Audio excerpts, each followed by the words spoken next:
Oke, kita baca beberapa komentar di TikTok ya tentang modus koperasi simpan pinjam. Oke, modusnya itu biasanya kita lihat iklan, ada koperasi simpan pinjam, koperasi syariah gitu di media sosial ya, di media sosial Instagram, Facebook gitu ya, ada iklan nanti syaratnya mudah, dijamin cair kan gitu kan ya. Kemudian apa? Kemudian kita yang tertarik kita apply kemudian di situ kita setelah mengisi data-data langsung seolah-olah ini modusnya biasanya seperti itu. Seolah-olah yang adminnya ini ngabari, Pak ini disetujui, tapi Bapak harus membayar administrasi sekian, misalnya 500.000 gitu. Nah, kita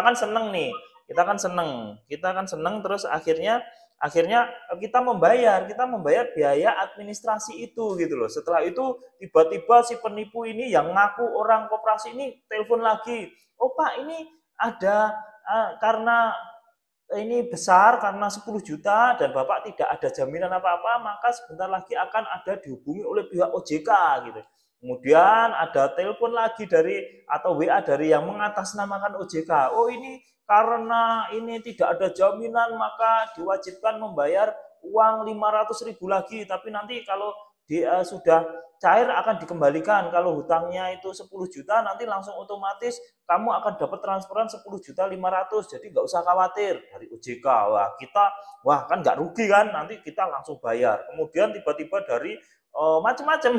Kemudian ada uang jaminan, ada uang talangan dan lain-lain. Terus saja si penipu ini akan minta uang ke kita hingga kita benar-benar sadar, hingga suatu saat kita sadar bahwa oh ini ternyata kita dikerjain penipu gitu loh. Sehingga ini adalah koperasi fiktif yang menawarkan, ujung-ujungnya mereka sebenarnya ngeloroti uang dari kita, mereka malah menghabiskan uang kita gitu. Jadi hati-hati ya. Oke, kita baca komentarnya ya. Yang pertama dari Kak Leman.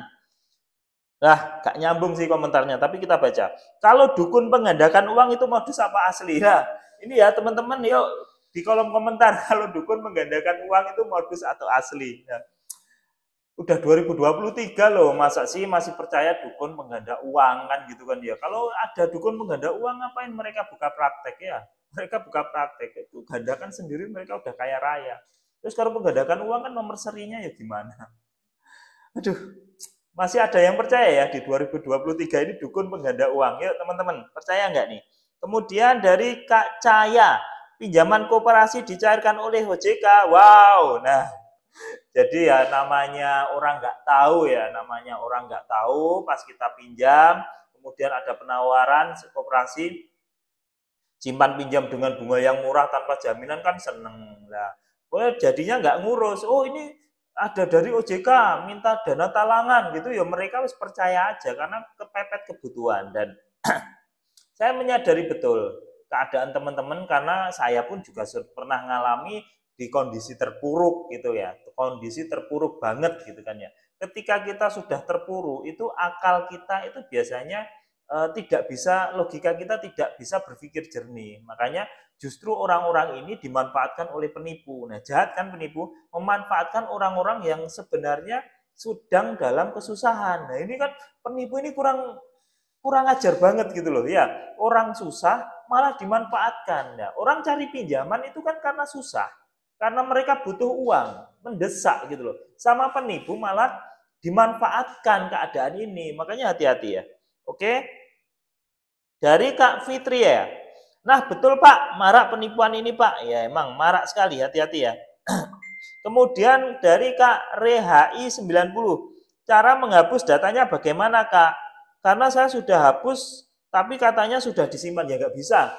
Datamu kan begitu kamu apply koperasi simpan pinjam ini, kamu kan kasih data-data. Lah data-data itu sudah disimpan di tempat penipu ya nggak bisa dihapus. Caranya ya semakin kamu tanggepin, maka penipu ini akan merasa berhasil, merasa berhasil. Contohnya gini, oh saya nggak mau bayar nih karena kamu pertama sudah disuruh bayar admin, bayar OJK, terus kamu sadar nggak mau bayar lagi. Mereka akan ngancam kamu.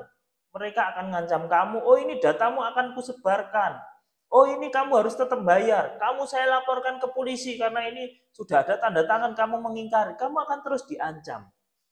Cara terbaik gimana gitu? Cara terbaik ya abaikan. Kalau memungkinkan lapor ke kantor polisi sehingga jika suatu saat ada datamu disalahgunakan, kamu bisa punya pegangan bahwa telah terjadi penipuan pengambil alihan data pribadi kan gitu kan ya. Tapi kalau kamu nggak mau repot ya udah abaikan aja. Semakin kamu tanggapi, dia akan semakin merajalela, semakin ngancam, tindakannya semakin gila gitu loh. Jadi hati-hati, oke? Dari Kak Indah Harimu, semoga Kak Indah harimu indah.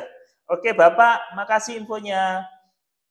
Semangat, baik, sama-sama Kak. Kak Ara ini, oh ini Kak Ara ya. Katanya berkasnya tetap dialihkan Pak, meskipun nggak jadi pinjam. Nah, jadi gini, penipu itu tugasnya kan emang nipu. Penipu itu kerjaannya emang nipu, gitu kan ya. Nah, jadi mereka itu akan ngancam kamu. Kalau kamu udah sadar bahwa ini penipuan, oh nggak bisa, ini kamu tetap harus saya tagih, tetap saya tagih meskipun kamu nggak terima uang. Oh kamu akan saya laporkan ke polisi karena berkasmu sudah lengkap. Kamu akan terus ditipu. Kamu akan terus diancam. Nah, kalau kamu tanggepin, penipu ini malah menjadi-jadi. Ya, tapi kalau kamu udah biarin mereka capek sendiri. Kalau kamu udah terlanjur setor data ke mereka dan khawatir datanya disalahgunakan, ya udah kamu ke kantor polisi, buat surat laporan, surat pengaduan, sehingga jika suatu saat ada terjadi penyalahgunaan data pribadi, ya sudah paling nggak kamu punya pegangan dari surat kepolisian. Meskipun sebenarnya penipu ini memang tugasnya nipu dan ngancam. Nah, semakin kamu merasa takut gitu, semakin kamu merasa nggak nyaman, penipu tambah seneng gitu, loh. Semakin kamu misalnya kamu marah-marah, oh mereka tambah seneng, oh berarti umpannya ini masuk gitu loh.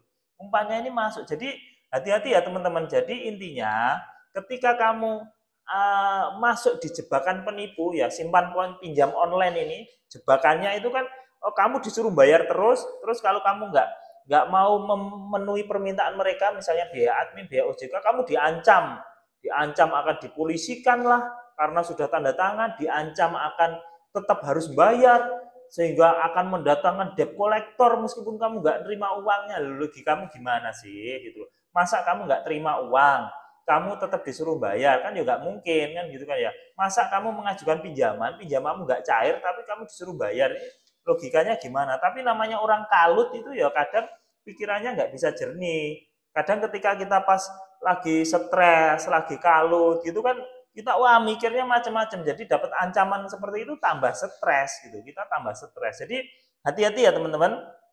Hati-hati modus penipuan simpan pinjam mengatasnamakan koperasi secara online. Ya, hati-hati. Biasanya iklan di media sosial ini goncar banget ya. Ujung-ujungnya apa? Ya tadi, kamu dimintain uang administrasi, uang OJK, uang biaya talangan, biaya ini, biaya itu, banyak sekali. Ya, jangan mudah percaya ya teman-teman. Nanti kalau udah terjebak gini kan repot. Datamu dipakai untuk disalahgunakan dan lain-lain. Hati-hati dan tetap semangat. Kita ketemu lagi di baca komentar selanjutnya. Assalamualaikum warahmatullahi wabarakatuh.